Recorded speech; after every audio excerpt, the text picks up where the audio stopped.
কই আমার নাম কি করে বললো? আপনারা আরো তথ্যটা জানলেন। ওই মহিলাকে মনে হয় ইশারা করে বলছে যে নিয়ে যান, তখন বলছে আমাদের সাথে আসেন। তখন আমি বুঝা পেয়েছি তো দালাল এলা, তখন আমি সাইড কেটে আমি চলে আসলাম। ওই লক্ষ্মীপুর বলে গেলে গেলে পারে দালালদেরকে ছেড়ে দেয়। রাজশাহী মেডিকেল কলেজ হাসপাতালের বহির্বিভাগ চিকিৎসার জন্য নিম্ন মধ্যবিত্তদের কাছে একটি ভরসার জায়গা হলেও হাসপাতালটি পরিণত হয়েছে দালালদের অভয়ারণ্যে। ওই মহিলাটা এই ভাই দেখলেন, সবাই দেখলেন সবাই কাকে দেখালো? এদিকে আসেন, এদিকে দেখা যায়। এই যে অভিযোগ দিতে আইছি তো আপনি টাকাতে হবে না আমি যাব না। উনারা রোগী, মানে ওনারা তো আপনার নাম বলছে, ওই যে মহিলা আপনার নাম বলল। কই আমার নাম কি করে বললো? আপনারা আরো তথ্যটা জানলেন। হ্যাঁ আমরা জেনেছি, একটু বলেন। ভাই সামনে তো এই যে আপনারা না দেখতে পারেন, মানুষকে তো উপকার করে দিতে হবে। ওকে বললাম 2 নম্বরে জরুরি বিভাগে চল যান। না না না আমি দালাল মালাল চিনি না। চিনেন না? না কোনোভাবেই যেন লাগাম টেনে ধরা যাচ্ছে না এই দালাল চক্রের। প্রতিনিয়ত হয়রানি আর প্রতারণার শিকার হচ্ছে দূর দূরান্ত থেকে আসা অসহায় রোগীরা। ভয়ঙ্কর এই দালাল চক্রের কাছে যেন জিম্মি হয়ে পড়েছে আইন শৃঙ্খলা রক্ষাকারী বাহিনী আর হাসপাতাল কর্তৃপক্ষ। হাতে নাতে ধরা পড়লেও আইনের ফাঁক গলিয়ে বেরিয়ে যাচ্ছে দালালরা। এতে প্রকৃত চিকিৎসা সেবা থেকে বঞ্চিত হচ্ছে অসহায় রোগীরা। মেডিসিনেও দেখাতে চাচ্ছিলাম, তো মেডিসিনে আস্তে আস্তে মেডিসিনটা বন্ধ করে দিছে। তখন ওখানে আরেকজন ছেলে মানুষ দাঁড়ায় ছিল, ওরা বলছে কি আমরা বন্ধ করে দিছি, এখন এইদিকে দেখাচ্ছে, এইদিকে যান। আমি বলছি তাহলে আর দেখাবো না। এখন ওই মহিলাকে মনে হয় ইশারা করে বলছে যে নিয়ে যান, তখন বলছে আমাদের সাথে আসেন।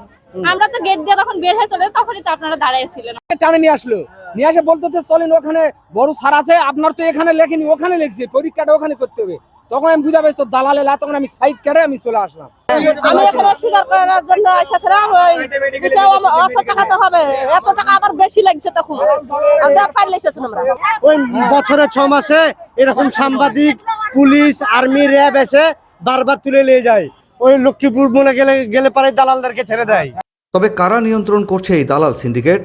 কারাই বা রোগী ভাগিয়ে নিয়ে যাচ্ছে তাদের নিজস্ব ক্লিনিকে? খোদ পুলিশের মুখ থেকেই বেরিয়ে এলো সেই চক্রের মূল হোতাদের নাম। হ্যাঁ আকরাম ভাই, কি এলো বলেন।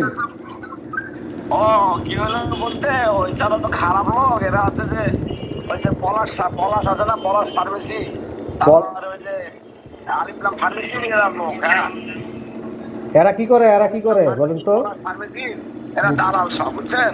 ওই পলাশে পলাশ রাখি দালাল 25টা দালাল সাইড দিছে। তো পলাশকে ধরছে না কেন ভাই? পলাশকে ধরা হয়েছে না? পলাশকে ধরবো কি করি? পলাশ তো পলাতক হয়ে গেছে মনে হয়। দেখি আমরা চেষ্টা চালাবো, ধরে ফেলবো ইনশাল্লাহ। আপনারা হেল্প করেন ভাই। মাঝে মধ্যে অভিযান পরিচালনা করা হলেও নানা জটিলতায় নির্মূল করা যাচ্ছে না সংঘবদ্ধ দালাল চক্র। কর্তৃপক্ষের প্রত্যাশা মাঝে মাঝে ভ্রাম্যমাণ আদালত পরিচালনা করলে কমে আসবে দালাল নামের প্রতারকদের দৌরাত্ম্য।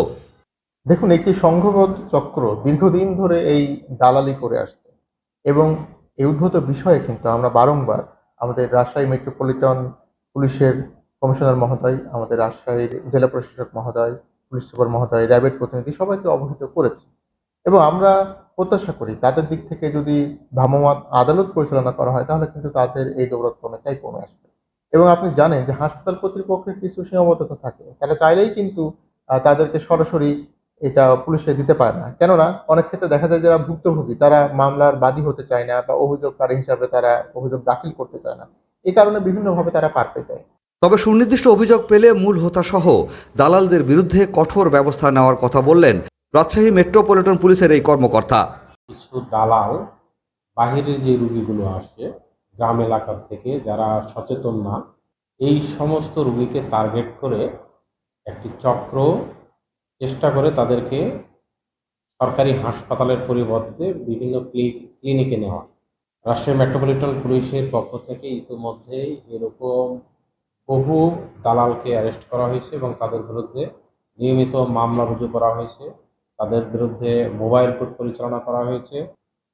কিন্তু এই ক্ষেত্রগুলোতে মূল যে সমস্যাটা সেটি হচ্ছে যারা ভুক্তভোগী এরা কিন্তু পুলিশের কাছে কমপ্লেন করতে চায় না, যার ফলে এই দালালরা কিন্তু সহজেই পার পেয়ে যায়। মাত্র 10 টাকায় সাধারণ ও বিশেষায়িত মিলিয়ে 13টিরও বেশি বিভাগে প্রতিদিন গড়ে 1500 রোগী চিকিৎসা সেবা গ্রহণ করেন। সংশ্লিষ্টরা বলছেন, দালালদের দৌরাত্ম্য কমাতে না পারলে সরকারি সেবা থেকে বঞ্চিত হবে সাধারণ মানুষ। তোফায়েল হোসেন, বাংলা নিউজ 24, রাজশাহী।